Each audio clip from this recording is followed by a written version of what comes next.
Wanna see a video game live up to its title?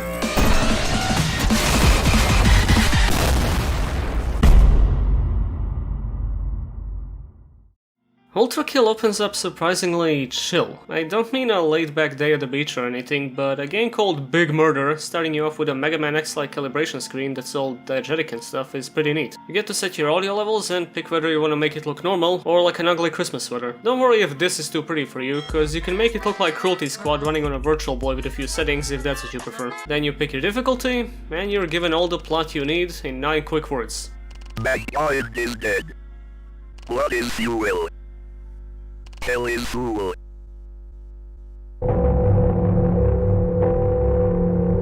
The setting does actually have plenty of backstory, but as far as what you should know to get yourself going, you're a machine called V1, mankind is dead, blood is fuel, hell is full, is enough to get the picture. And the picture is beautiful. ULTRAKILL's tutorial drops you into a room that gives you plenty of time and space to mess around with your basic punch, and I like this thing. It's quick and snappy, and it's got a nice keyframe to its animation. The game doesn't waste any time in flexing its movement abilities either, letting you know you have an air dash, an infinite slide, a wall jump that works on any surface, and a ground stomp which you can repeat over and over to gain height.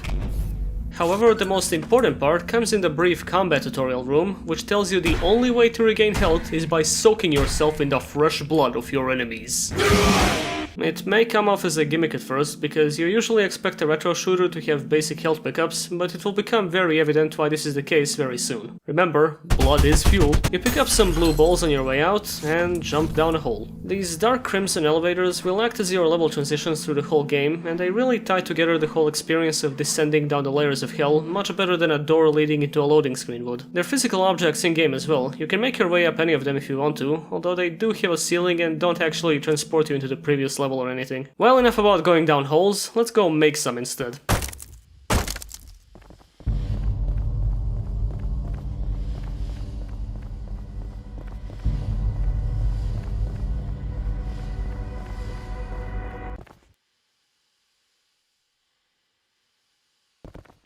Alright, this is it, people, let's move, let's go, go, go, go! Shit goes from 0 to 100 in an instant. You get a hit scan revolver with a charge shot and immediately start mowing down faceless demons, kinda like Doom 2016. The difference is that Doom's laser pistol didn't really have a lot of kick to it, while this one is punchy as hell. You can also just stomp the enemies into chunks like an unfunny 2010 Dorkly animation about Super Mario. Oh my god! This was 2019, come on. It doesn't stop for a second. You immediately walk into a tight hallway and get swarmed by even more enemies, already blasting the shit out of them with your fist pistol combo.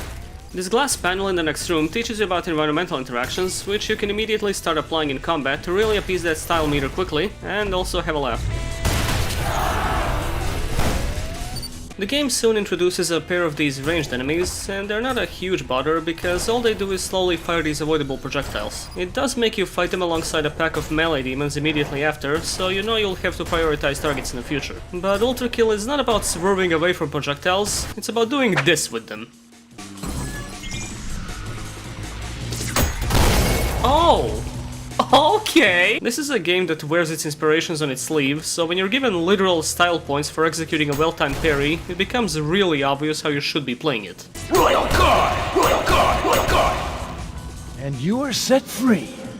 The last basic enemy encounter in the stage doesn't introduce much besides a slightly different arena, but it's all nice and fun. You might notice or even accidentally shoot this wall, which reveals a secret orb for you to collect. And then spawns 10 guys on top of you because this is Serious Sam. Due to a lack of ammo and health pickups, the only reward you get for finding these basic secrets are orbs, which work as currency for weapon modification. They're honestly pretty fun to look for with the game's movement abilities, and you'll probably come across a few even if you're not very observant. They emanate this weird noise while you're in their vicinity, and some of them require pretty out-of-the-box thinking to acquire. This may be cool to some people, but I actually live inside of a box, so I just look up a YouTube walkthrough for them instead. Ah shit, here's the boss baby. The malicious face is threatening at first, but it's one of those bosses that shows up later as a regular enemy, so it's naturally a bit of a pushover. I mean, it's as early as this fight that you find out you can parry these projectiles as well, which makes it handy for a moment, but gives you enough time to wail on it before it even launches the explosive attack. Or sometimes it just dies instantly. You kill it, stomp on it, notice that the exit door kinda looks like it's wearing cat ears, and finish the stage. Oh great, now I feel all under-accomplished. Boo! You stink! Stage 1 was a pretty explosive introduction, so naturally Stage 2 lets you cool off a bit. Check out the terminal, read up on the demons, get acquainted with the strategy to fight them in future encounters. Nah, I'm just fucking with you. You buy a coin that shreds nearby enemies if you hit it in midair.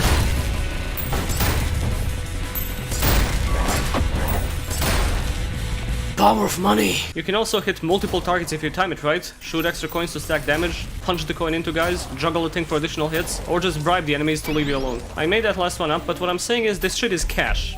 Literally. It's some of the most fun I've had with a weapon in a video game, and I haven't even shown you the full extent of this thing's capabilities yet. Until we get to a later weapon, I'll leave it off and pointing out you can use it to fire Malicious Face's laser back into its stupid mouth. On your way to look for secrets, you might get your first glimpse of this yellow machine. It's just tearing through all these demons with...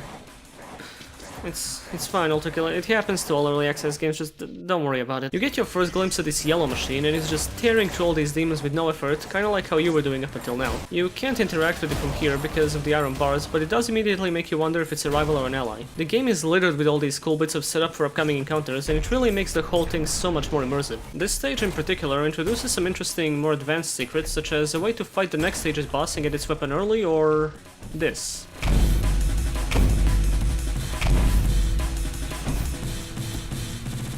We'll get back to this way later. The bones. Other than the copious amount of stomping traps, this stage doesn't introduce many surprises mechanically, so let me take a moment out to say, this soundtrack is fucking phenomenal.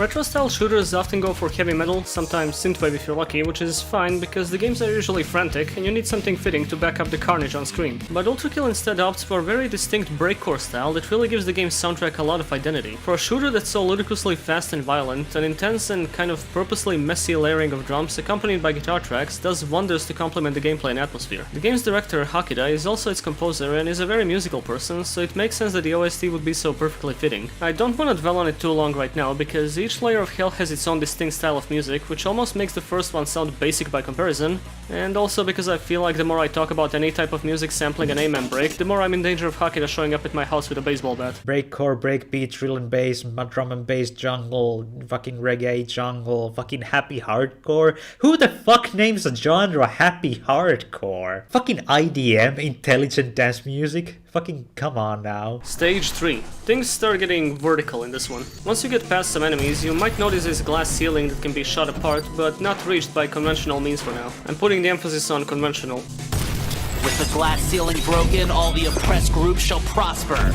especially the most oppressed group of all, gamers. Don't bother with that for now though. You meet this new enemy called Schism, and they're a real bullet-spongy nuisance until you realize what applies for a headshot with these guys. I've heard of having a good head on your shoulders, but this is ridiculous. What's the deal with Burger King? Climbing up the stairway, you find a cracked rock that you can't break, so naturally you backtrack down through this cool dark corridor and... oh, sweet, it's my buddy, OSHA violation. Swords Machine is your first real semblance of a boss fight, and it can really whoop your ass if you haven't figured out dodging and parrying yet. Funny thing about the latter is that parrying will deal some decent damage, but also enrage this boss, which causes it to become stronger and faster. It's absolutely worth it for the damage window you're given though, so you should definitely study that flash timing. After getting its health bar down, Swords Machine just kind of fucks off, but leaves you a cool little present.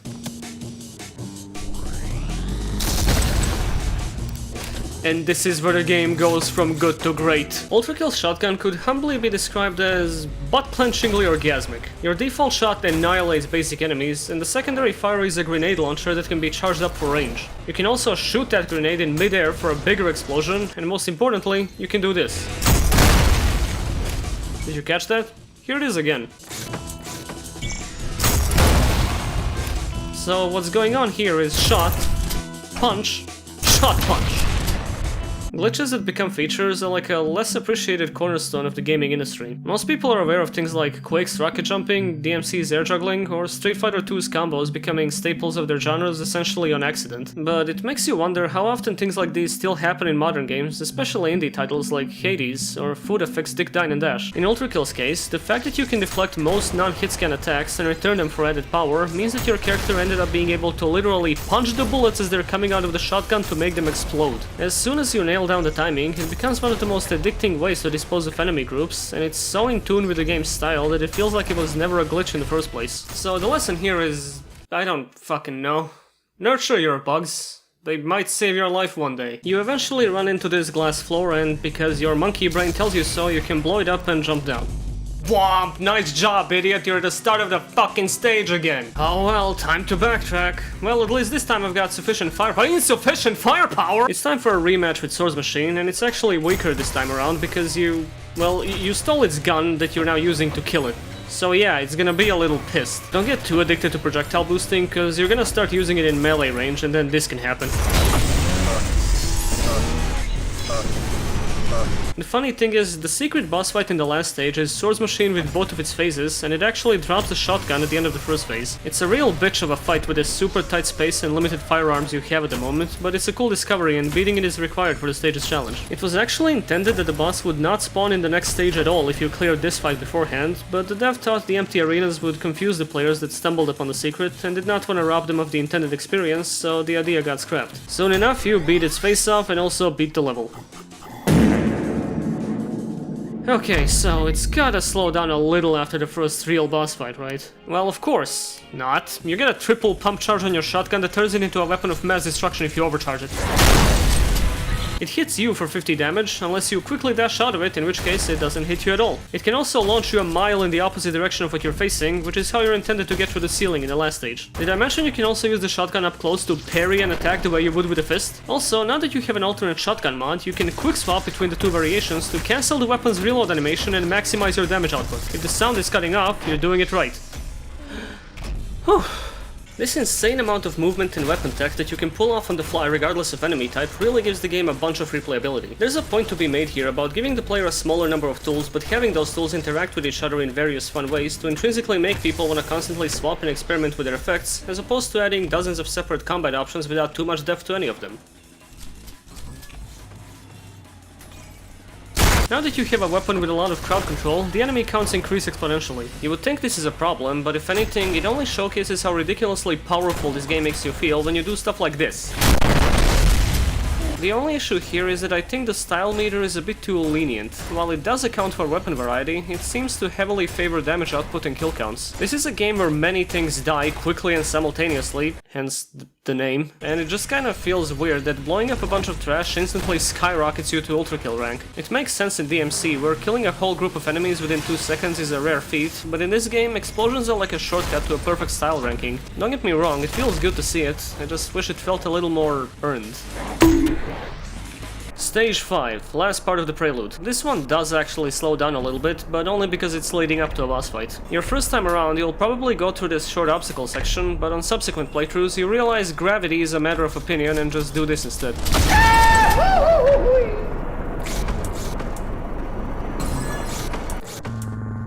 Abandon hope, all ye who enter here? Well, that's really mean-spirited. How about a live, laugh, love instead?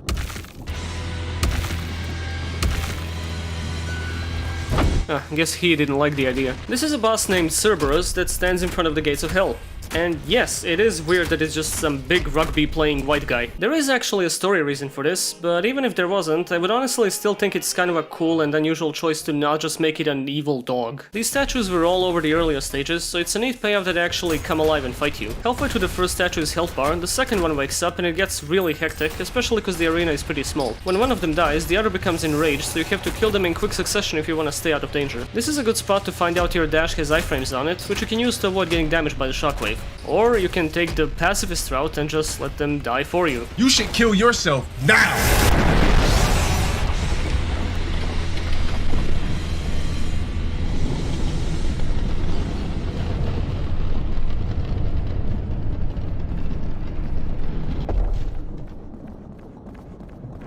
And with that, we finally arrive at the end.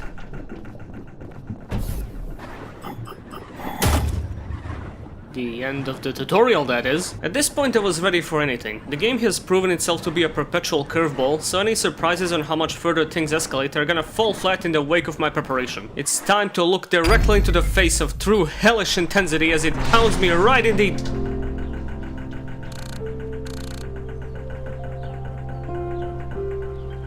Ah, Now, I don't wanna get all corny and sentimental and shit, but this is the exact moment I realized I was playing something really special. For the first time since you picked up a gun, the game holds back the violence and just lets you chill out a bit. Going from the brown Quake 2 style techno horror environments of the Overture to this gentle ambience accompanied by the sounds of nature is such a drastic shift, but it works wonders for the game's atmosphere. However, while exploring around, you might quickly realize that something is off. You're still very much boxed in by these fake walls, and the aforementioned nature sounds are actually coming off of speakers hidden in the corners. It turns the initially laid-back appearance of the stage into a much eerier vibe, and right around the time you start figuring out that this piece is an illusion, these brand new drone enemies show up to prove it to you by force. They can be a bit tricky to dispatch in the middle of combat because they zigzag all over the place and also launch themselves into an explosion when they die, so the key is to be on the move with the pistol. Earlier I said explosions in this game are like a ticket for an instant max rank, and drone deaths are no exception.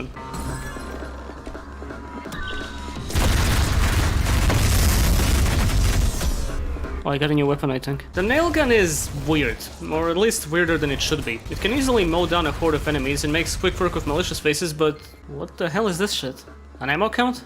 What am I playing, Stalker? The thing runs out of juice in 5 seconds and takes almost half a minute to recharge back up. You can beat whole stages in half a minute. In fact, watch me beat this one in 3 seconds. You're too slow! It's really jarring after you went the whole game up to this point without having to worry about ammo, or even noticing there's no ammo system in the first place due to the game's intense pacing. It also has this bizarre alt-fire that lets you prop down magnets for your nails to swirl around and explode into shrapnel at the end of a countdown. It looks cool and racks up style, but it basically has no interaction with your other weapons, so you tend to forget it even exists. The countdown also makes this god-awful noise for some reason. I don't hate the nail gun in its current form, and I understand that dev felt the original version that had infinite ammo didn't fit too well with the game's arsenal, but I feel like the patch-up job could have gone a bit differently. But who knows, maybe Hakita saw Wooly vs. play through the entire game holding left-click on the thing and took it personally. Like, where did I even pick up the gun? I have no idea where I even picked it up from. There's a secret above the glass ceiling at the end of the stage that gives you a button to press. Nothing happens on the spot, but the text lets you know it's a surprise tool that will help us out later. In the next stage, you get the alternate nail gun mod, which makes its secondary fire a lot more fun because it just turns the weapon into a fucking 30mm gun weight.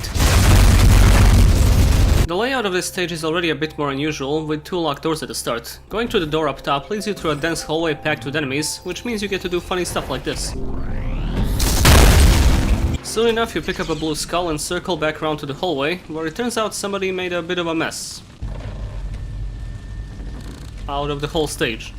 This is the way the game introduces these new enemies, the street cleaners. You really have to keep your distance from them because their flamethrowers can melt your HP super quickly, not to mention they can also knock your grenades away, so they're extra dangerous.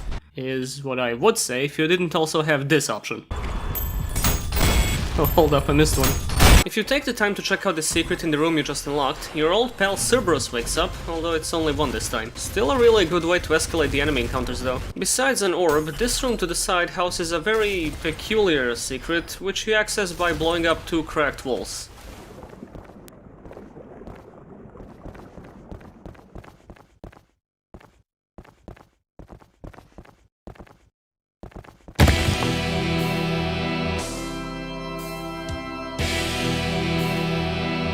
At this point, there's a few different reactions you could be having. It's either, huh? Or oh! Or oh! This hallway is a reference to CV11, a YouTuber based around shooter reviews who promoted ULTRAKILL during its demo period, and he's got this whole channel lore with a dungeon and a character called Cancer Mouse, which you can kill in this joke boss fight, followed by an actual mini-boss outside the dungeon. That's all fine and dandy. I mean, I like the channel, I've been subscribed to it for a few years now, but I also kinda can't stand YouTuber references in video games, especially in ones with an atmosphere as tight as this one. One moment you're tearing shit up in the depths of hell, you find a secret buried in the corner of a stage, you expect some cool reward, and then all immersion breaks when you realize it's just a shout out to some guy with opinions on the internet. Johnson? Not saying you can't pay tribute to a content creator you like, I just wish it wasn't this egregious given that it's mandatory for a certain unlock. Well, I am kinda blowing it out of proportion, it's pretty funny without context, and it's not like it's a literal fight against the YouTuber himself or something. Yeah, no, we're not going there today. Once you beat the big cancer mouse, you get access to the second button. The final encounter of this stage takes place in this neat regal room with a red carpet and stained glass windows, because the aesthetics of Limbo are still sick as hell. The next stage is the best part of this layer. You're presented with a locked door along with a red and blue stand, and the game lets you know that you only need one skull to pass through, and to quote-unquote avoid hardship, stay indoors. So obviously we go outside. This room is nothing too special in terms of enemy encounters, but it does have the most bullshit secret orb in Limbo. You can clearly see the thing, so you try jumping, punching, shooting and dashing, but nothing works. Turns out what you need to do is stand on this little incline and then hold the slide button. I said hold the slide button so that you retain your body position as you launch off the edge and pass through the crack. This never comes up anywhere else, but whatever, the joke's on me, I guess. This is my favorite room in the stage. It's populated by a shit ton of enemies which spawn in groups as you go along the pathway. You can either pick them off one by one, or you can do what I prefer and quickly skedaddle through the whole place so that all of them show up at once and it turns into a big old blood orgy. Every single enemy type you fought up to this point comes in for a party where everything dies harder than it has ever died before. It's great. The level design gets a bit confusing here as it crosses over with the alternate path, resulting in a few backwards checkpoint signs, but it doesn't really matter since you can take any route you want. I understand why most of the stages are linear hallways given this game's non-stop momentum, but Halls of Sacred Remains kinda makes me wish we had a few more of these big winding levels that circle in on themselves. Also, the music track going on here is literally called Castle Vane, and it sounds exactly like you'd expect.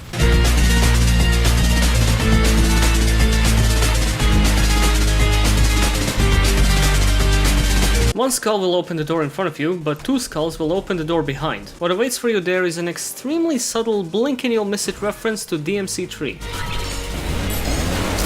Oh god, what could it be? It's on the tip of my tongue! Agony and Tundra are a bit more difficult than you would expect from just a double swords machine. They're super aggressive and will recover with lower health if you don't kill them both within a small time frame. The red one behaves as permanently enraged, and the blue one will use phase 2 attacks, so you need to put in some conscious effort to juggle your attention between the two. No talking. Beating them will unfortunately not give you a set of dual swords, but you will get a fancy third button. Finishing off the stage, you meet the biggest boss in the game so far, this hideous mass named... well, what do you know? This meat scorpion has a pretty nasty moveset. It's almost completely armored, it shoots projectiles that are hard to parry, creates huge shockwaves, and it can pin you down with its harpoon attack that's technically parryable, but I'm not the fucking Flash, and also the harpoon comes back so it doesn't matter anyway. When it's near death, Hideo's mass will start having a temper tantrum, and you've basically won at this point, but you still gotta be careful about the missiles. Or if you just think it's fighting dirty, you can give it a wash.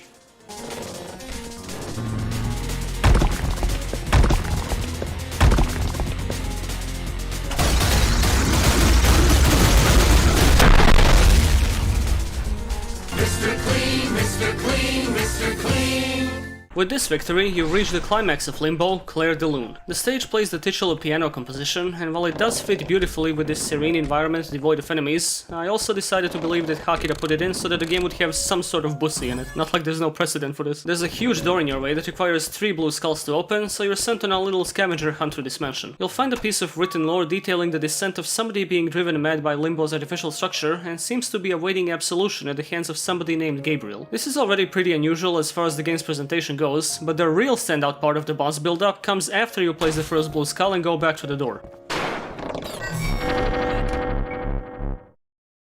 A hedgehog? Another significant point of interest in this stage is the final stone slab. After finding all 4 buttons in Limbo, you finally receive your reward.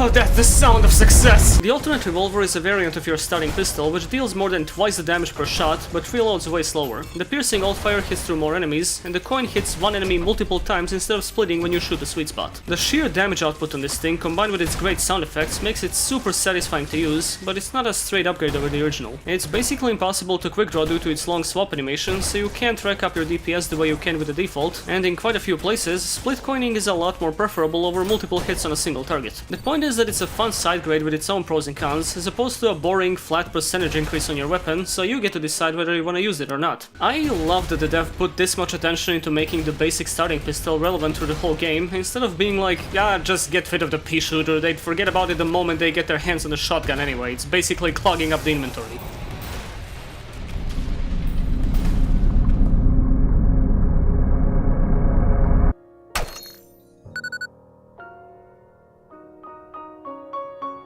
sussy baka. With 3 skulls down, you step into the moonlit arena and meet face to face with the final boss of Limbo.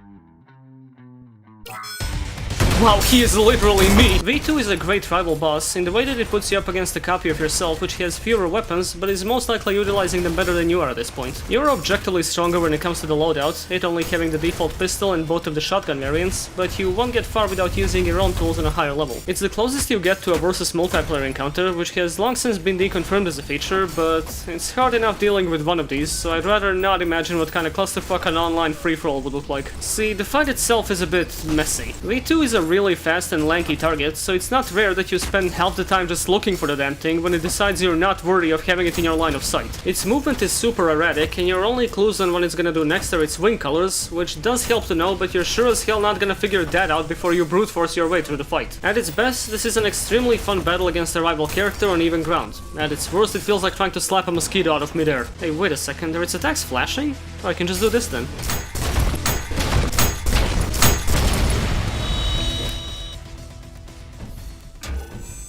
No, looks like he dropped something.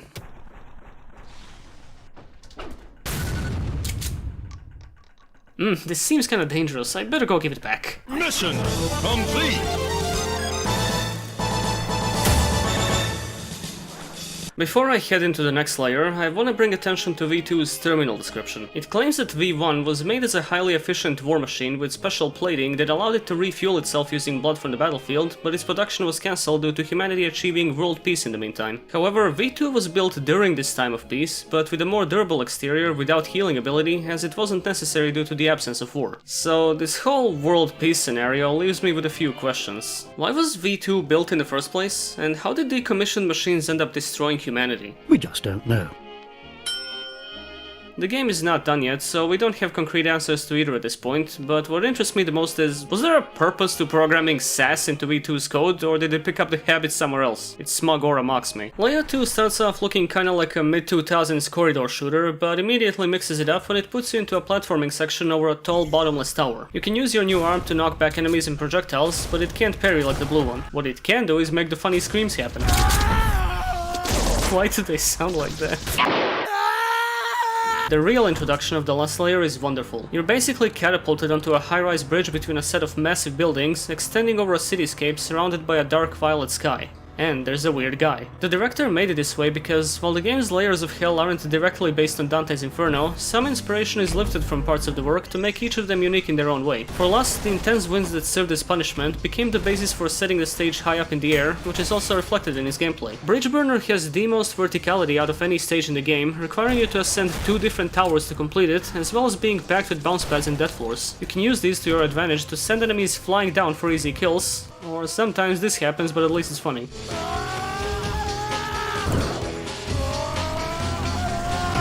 Zipping through the air is also how you get this secret, which is one of my favorites in the game because along with 200 health, you also get a fun ride back home.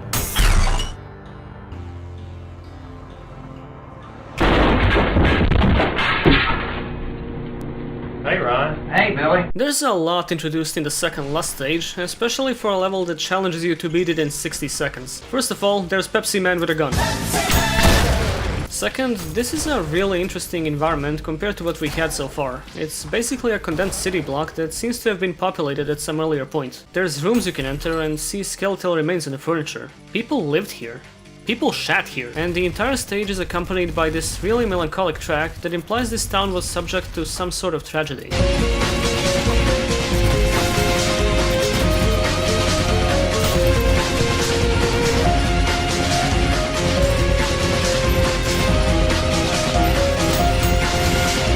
You can find some elaboration on what happened here in this book inside one of the houses. The writer describes watching in horror as their noble king Minos was being slain by Gabriel, allegedly in the name of some divine justice. You know, the more I hear about this Gabriel fella, the more I just don't care for him. But most importantly, you will find this. The rail cannon might seem like the designated BFG at first, but do yourself a favor and don't treat it as that. It's not a screen nuke, but an extremely powerful piercing hit scan attack that goes in a straight line and recharges every 16 seconds. It's basically free damage output and helps immensely when multiple strong enemies are present. You can increase its damage by shooting it into an enemy covered in nails, and also I said hit scan, which means you can do this. God, what a good video game. Man, the ult fire on this thing must be crazy! Oh. Stage 3 of Lust is kinda similar to the Limbo levels, in that it's based around a central room with several locked doors that you need to open. What's unique about it though is that you'll be going through water quite a bit, which means 4D physics and muffled audio, but at least there's no oxygen meter. Unless you look for secrets or replayed levels a lot, you might not have the cash for it yet, but the rail cannon has 2 different fire modes available for purchase at the shop. One is the malicious variant, which replicates the explosive laser attack of the malicious phase. This is a good, immediate way to clear out groups of enemies if you can't be asked to charge up any of the shotgun variants. If you shoot an ejected grenade in mid-air, it basically turns the attack into a mini nuke, but the precision required to pull this out consistently, combined with the rail cannon's cooldown, makes it more of a fringe option rather than a reliable combo. The other is the screwdriver. It lodges a drill into the target, dealing continuous damage and making them bleed the entire time. Jesus Christ, it's like I'm describing a scene from Hostel. Anyway, it's essentially a passive healing option against larger enemies, and also it can be reset by punching it in the direction of a different target. This is difficult and basically pointless unless there's another enemy with a shit ton of health nearby, so I'd say stick to the healing and dish out damage in other ways. All of the rail cannon variants are fun to use depending on the situation, and you honestly barely feel the cooldown because you rarely have to use it more than once during a large encounter. Or a small one, such as this singular mind flayer. This thing can shoot projectiles, fire lasers, punch you in the face, teleport, detonate when it dies, and it's always got slightly more HP than you think it does, so fighting it can get pretty annoying sometimes. That is, of course, unless you say fuck it and just use the trick. But apparently it picks its own form, which seems to be a neon green lady with abs, therefore all of my complaints are nullified, I guess. Immediately after this, you'll have to fight one in addition to a bunch of nearby mobs, and my suggestion is that you always prioritize killing it first, unless you're actively handicapping yourself. After this encounter, the stage is done, and you move on to the climax of Lust. I don't have any jokes to make about that because it's too easy. You start off by taking a nice little railcart ride to the Court of the Corpse King. Yeah, nearly all the stage names are music references, some less obscure than others. It reminds me of this one popular TV show, and I'm pretty sure most of you already know what I'm talking about. That's right, Grey's Anatomy. The cart comes to a stop near this door, so you have to get out and look for a key. The atmosphere is very tight here. The only music you get is creepy ambience, and the barren environment does a great job at making the dread settle in. It really feels like something bad could happen at any moment. The major boss fights in this game are already fantastic as they are, but the slow build-up preceding them in their stages just elevates the experience so much, especially in contrast to how the regular levels are non-stop action from start to finish.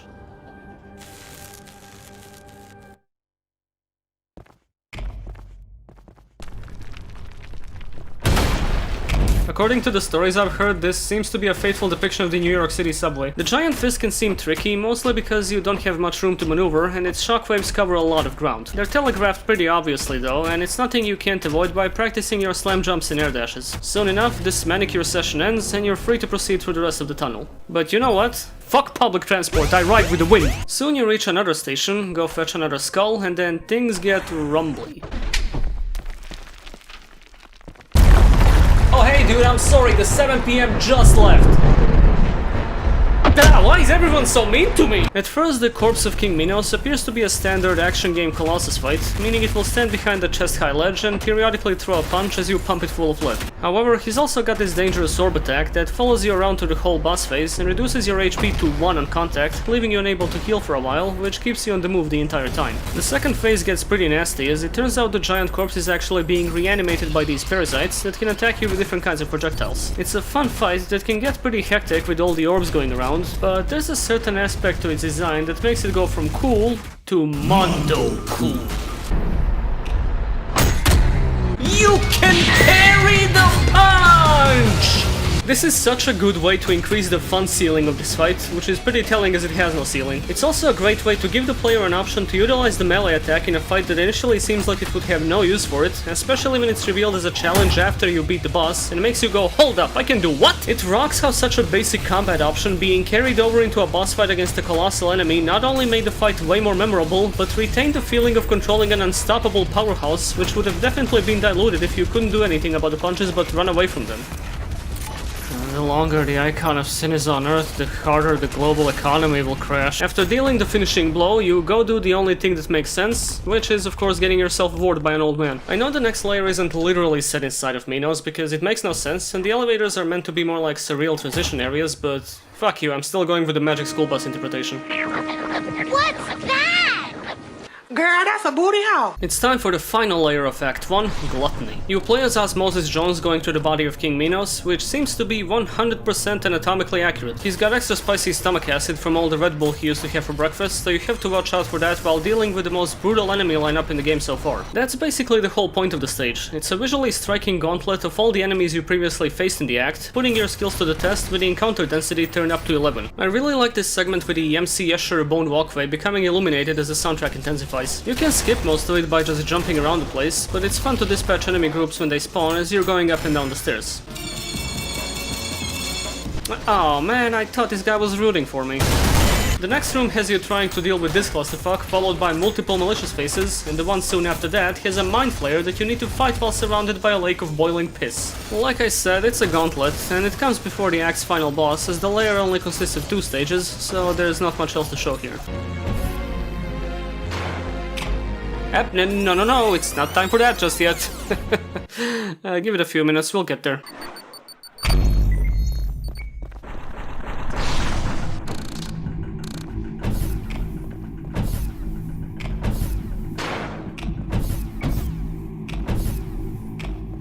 Well, it ain't Zen. Machine, oh, what? Turn back now.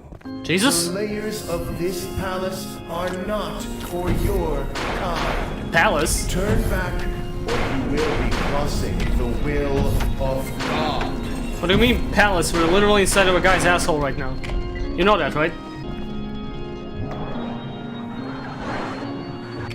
Your choice is made. I didn't say anything. As the righteous hand of the Father, I shall rend you apart. No need for the hostility. And you will become inanimate once more. You know, dude, I was ready to be friends because you're the first guy with a voice I've heard so far, but I really don't dig your vibe right now. Behold, the power of an angel! Yeah, well, I have the power of God! Gabriel is an absolute monster of a boss. He's got a huge moveset with several different melee combos and range attacks that are hard to parry, as well as teleportation and a second health bar in which he's enraged, way stronger and surrounded by damaging swords. If V2 was supposed to be a fight on mostly equal grounds, this is what it feels like to be up against something way above your pay grade. The most reliable way to beat this guy is simply to learn his patterns and be patient, because even if you think you know the fight like the back of your hand, it still tends to take a while because there are no easy tricks for you to resort to. Well, at least not until the phase transition, where Gabe will be extra vulnerable for a while, allowing you to wail on him for a shit ton of HP as he's pathetically suspended in midair. This doesn't make the rest of the fight any less hectic, but it might significantly speed up the process to victory. During all this time, you'll be accompanied by the lovely sounds of Gianni Matagrano yelling various Virgilisms at you. Foolishness, machine! Foolishness! You make even the devil cry! It's a fantastic fight against an enemy that genuinely feels like a supreme being, especially in his presentation. There has been some religious imagery in the game beforehand, but this is the first time it gets so overtly Abrahamic, so his presence alone comes off as mythical, especially when compared to the grotesque environment. You really feel like you're having a head-on brawl with a religious figure, instead of a turgid tug-of-war against an alien in power armor surrounded by basic mooks the entire time. Okay, I gotta cut a bit. Listen, I don't hate Doom Eternal. I don't even dislike it. In fact, it was my favorite game of 2020. Until the ULTRAKILL demo came out. I think it's an extremely fun FPS with a great combat loop, amazing soundtrack, and probably one of the best AAA shooter campaigns in a decade that as a whole is too different from ULTRAKILL to be compared side by side.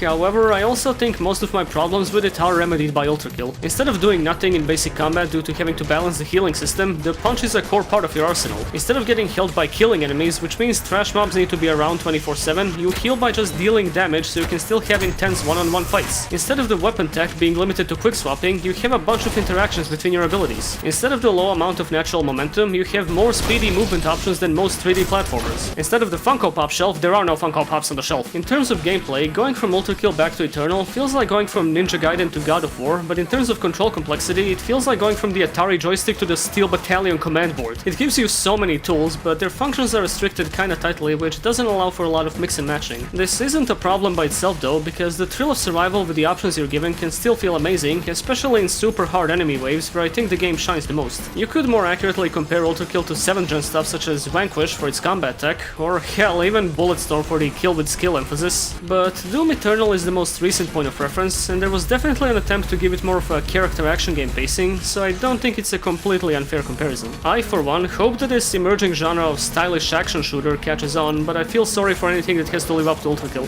Thanks, Finland, if you're really out there. What? How can this be?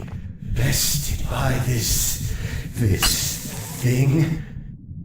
You insignificant fuck! Whoa, language! This is not over! May your woes be many and your days few.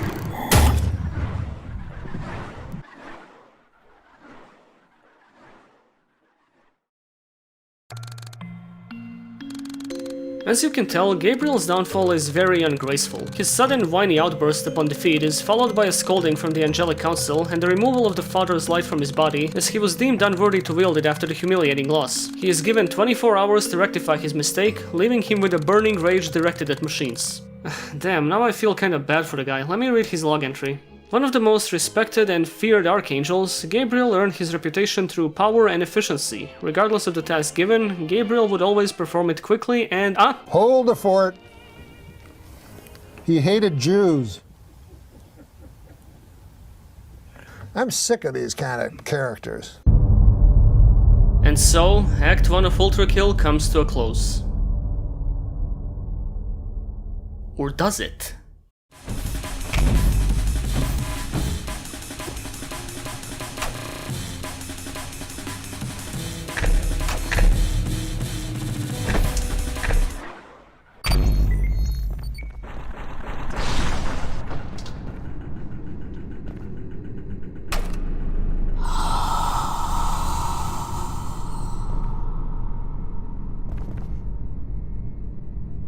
But it's probably not good. At this point, I would not blame most people for doing this.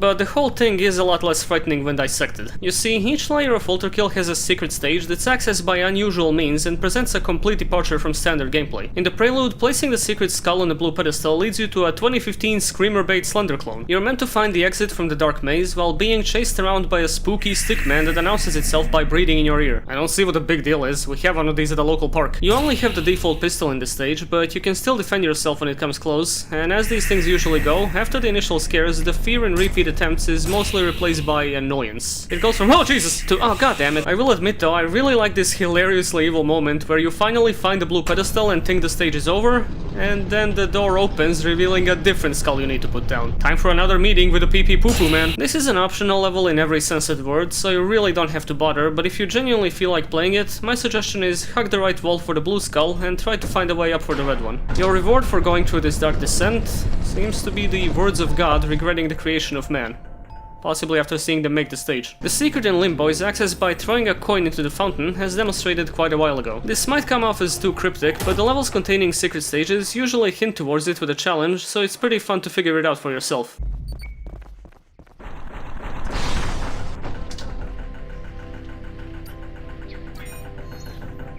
This one is literally just The Witness. As in the 2016 puzzle game by Jonathan Blow. The Jonathan Blow that cried in a dark room because Soulja Boy was laughing at Braid. This shit called Braid. Oh, the fuck. Hey, watch this shit. It's about this little guy in a suit and he walk around and he ain't got no point to the game. You just walk around jumping on shit. It look like Mario in the future. It's nice and chill. You connect some squares to other squares, pick up some pellets, and avoid some dead ends. There's no esoteric audio cue analysis or having to watch a movie for an hour to solve a puzzle, just simple shapes and colors. Your reward for beating this one is Swan's lyrics. The last secret stage requires a bit more work, as you have to go through most of the level to access it. You need to drain the water from the stage by blowing up 3 different panels. You should be able to find these just by looking for secrets, and then you simply come back to this room and slide right in.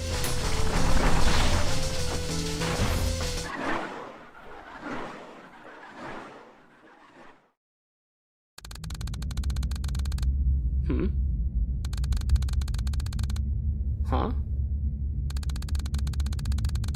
What?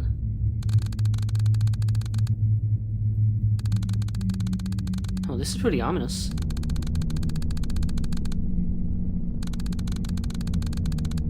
Shit, is this about a human survivor?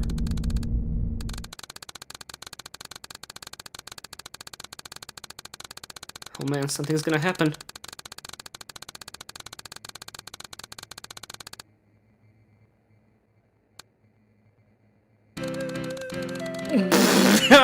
I see, yes, it's anime sex! This is the prettiest girl in town. Her name is Mirage.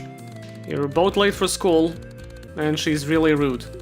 And I know that's more than enough for some of you. Past the first fade-in that made me produce a noise so inhuman I haven't been able to replicate it in more than a year, I initially wasn't really feeling this. Maybe it was the whole ironic visual novel angle that made me think the joke ran its course too quickly, especially when it gets all creepy and existential out of nowhere. But it ended up winning me over when, after listening to Mirage deliver this whole nihilistic tirade about the pointlessness of life, being cursed with intelligence and the fear of becoming nothing, you're given a dialogue box containing a single option that just says, "You're wrong." This is followed by increasingly elaborate refutations of her philosophy, which is also funny in itself as you keep being given a singular dialogue option over and over, saying incredibly specific things to outline your own optimistic worldview. Finally, you tie the whole thing together with a pretty little bow and watch the walls disappear and the color literally return to Mirage's world, having found a new meaning in life. It is pretty cheesy, but I really can't knock it because it was based on Hakita's actual experiences with existential dread and finding a way to overcome it, which is something I'm sure might resonate with quite a few people playing the game. You share one last moderately friendly exchange, and the deed is done.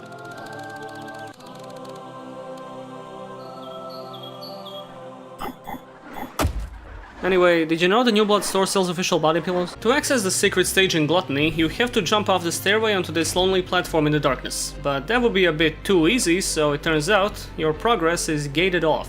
And if you think this is a lot of P on one door, just wait until you see a public toilet in the Balkans. The P stands for, I assume, the perfect rank, the highest possible grade you can get at the end of a stage by going as fast as possible, killing every enemy, and doing it stylishly, all while not dying once. And in the context of this door, it means having to beat every single stage in Act 1 with a P rating. It probably sounds like a daunting task, but honestly, even if you're not a super invested player, it's really not a big deal, as all it takes is learning the stage layouts and enemy placement. Not to mention, you can replay any stage with all of your new equipment, which turns most enemy encounters into a satisfying joke. Really, the only problem you might face are the boss fights. Dying to a layer boss counts as a restart, despite the rest of the stage not having any substantial challenge in it, the giant hand being the sole exception, so if you're aiming for a P rank, you might end up retreading the same boss run a few dozen times before getting it right. The dev is aware of this, which is why the boss stages are designed with it in mind, offering shortcuts to get to the boss faster while still playing the stage. My suggestion is, fight the boss over and over while restarting at the checkpoint, and once you're confident enough in your performance, try going for the P rank by restarting the level. Thankfully, you don't have to find all the secrets or complete the level challenges, because grinding for some of these could effectively double your playtime. It does feel pretty good to have the selection screen all lit up like this though.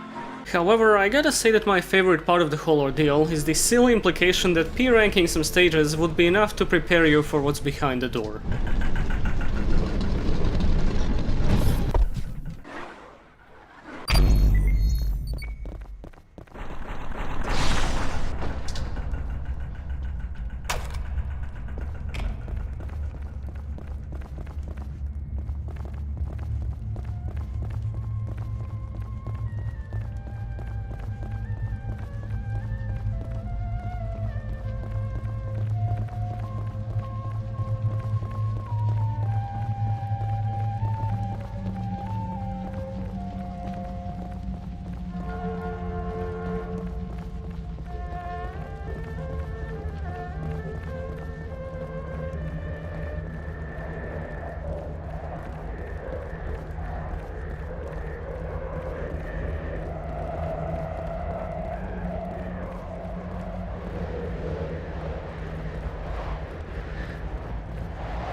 There is no joke here.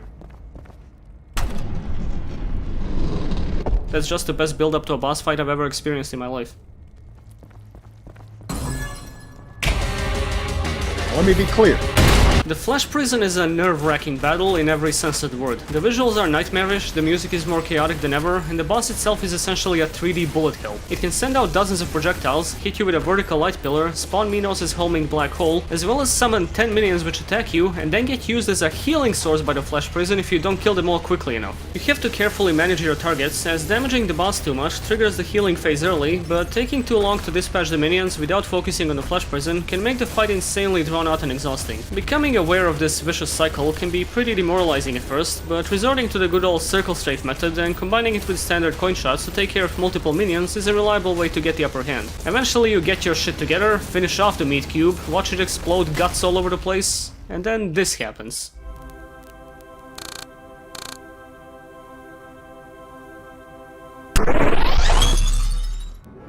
Ah, free at last. Oh, Gabriel, now dawns thy reckoning, and thy gore shall glisten before the temples of man. Creature of steel, my gratitude upon thee for my freedom. But the crimes thy kind have committed against humanity are not forgotten, and thy punishment is death. Oh, he's not a fan of genocidal war machines, okay. Minos Prime is the best boss fight I've played in an FPS in my life, full stop. He has the moveset of a fighting game character or Beowulf in DMC, hitting you with combos, drop kicks, dive kicks, overheads, launchers, projectiles, and the motherfucker gets an install halfway through, which gives his attacks explosive shockwaves and super armor. And yet, somehow, despite taking the average player more than 100 attempts to beat, he doesn't feel unfair in the slightest. Your defensive options complement his attacks like yin and yang. There's nothing you can dash out of or parry to avoid damage, and his moves are telegraphed just well enough to still be reactable on top of being extremely fast and varied. The game's wonderfully snappy restart option helps out so much to not break the flow of battle even if you keep dying over and over. It has a sort of Super Meat Boy quality to it like this. There are basically no tricks to this fight. If you want to win, you're gonna have to commit your full undivided attention to it all the way through, because Minos Prime does not tolerate slipping up, or standing in one spot for too long, or missing your shots, or breathing, or living. There is a very handy tip, however. Initially, after my billionth attempt or so, I basically gave up on the boss, recognizing it as simply out of my ability at the moment, until I was recommended to merely stay on the ground. I'm not gonna give you a full play-by-play now, but trust me, it makes a world of difference. Another thing that makes this fight majestic enough to induce the player with Stendhal syndrome is its framing and soundscape. You're fighting the physical manifestation of the soul of a genuinely noble ruler who was unfairly punished by heaven and has good reason to want you and Gabriel dead, is voiced by D. Stefan White of Blood fame, and the soundtrack brings back the Requiem motif from the second stage of Lust, resulting in such an effective thematic crescendo that I can't believe this is the finale for only the first third of the game.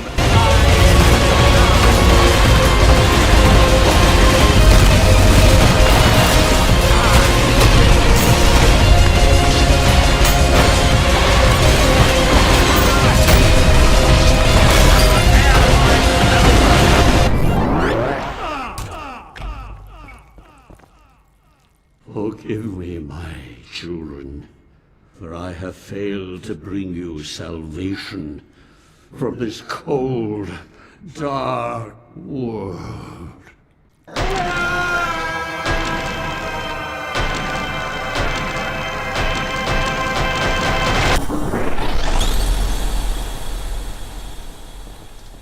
Well, guys, we did it. We saved the day. Yay!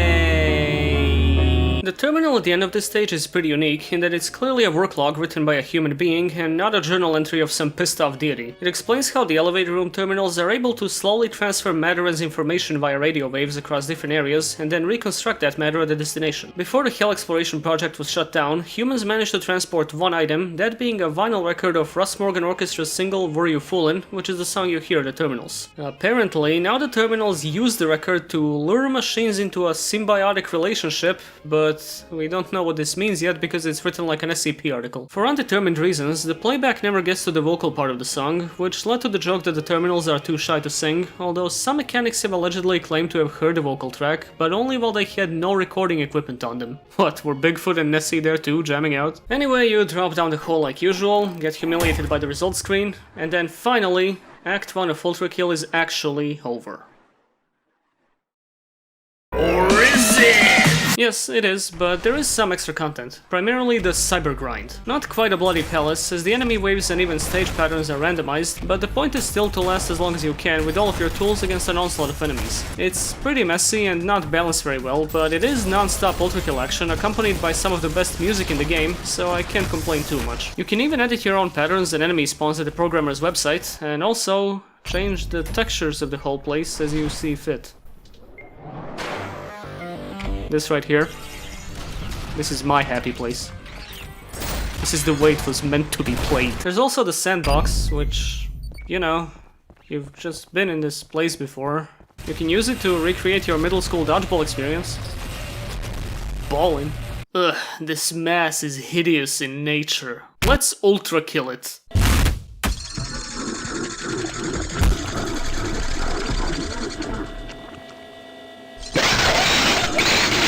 The game actually does have another full layer available at the moment, with new enemies, several boss fights, a new ultimate weapon, an arm and a power-up, and probably the most mind-blowing secret stage so far, which you'll have to discover for yourself because I'm not covering it in this video. The second act is not complete yet, and each of them is supposed to be a set of 3 layers that come together as a full experience, so I think it would be a bit of a disservice to cover Greed in the same video as all of Act 1. That said, I sincerely hope I sold you on the game, which was my intention in the first place. It's really a phenomenal product, which I have zero relevant gripes with. The combat feels amazing, the pacing is relentless, the story is super cool, the atmosphere is rock solid, and the music is supreme. It feels like one of those fake video games they would talk about on a TV show, what with the name, the concept, and even the death screen, and I mean this in the most endearing way possible. It's hard to believe that this is the devs' first real outing in game design, but if what we have so far is anything to go by, the full game is gonna be an instant classic when it launches. Not to say that Steam reviews are a reliable source for a game's quality, but if it's one of the top 10 games on the app, with 99% out of 22,000 people giving it a thumbs up, and the only negative reviews are complaining that there's no sex, which is basically a lie, then there might be something worth checking out here.